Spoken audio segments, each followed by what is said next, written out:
Welcome, in front of me is a Samsung Galaxy A34 and today I'll show you how you can boot the device into safe mode.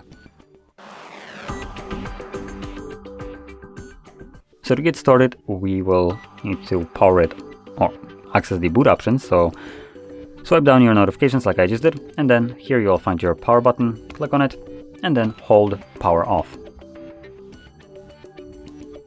This then changes into safe mode, so we're gonna tap on it once more and this will initiate a reboot into safe mode. Now once the device boots back up, only the default applications, the one that come pre-installed with the device, will function, and any app that you have installed yourself will be temporarily disabled and neither you nor the phone will be able to use it.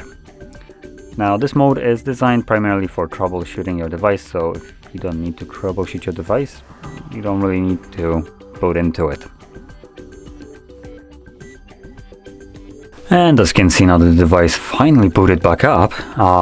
We are in safe mode, which you can see right here at the bottom, and when I unlock the device you'll also be able to see that probably some of the things don't really work, like widgets, if we have any, but we don't.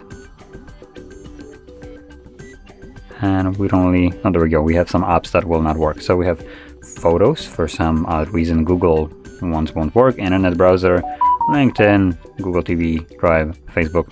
Those are all the apps that by default will not work, and even if you try to open them up, as you can see, it gives you pop-up downloaded apps disabled in safe mode.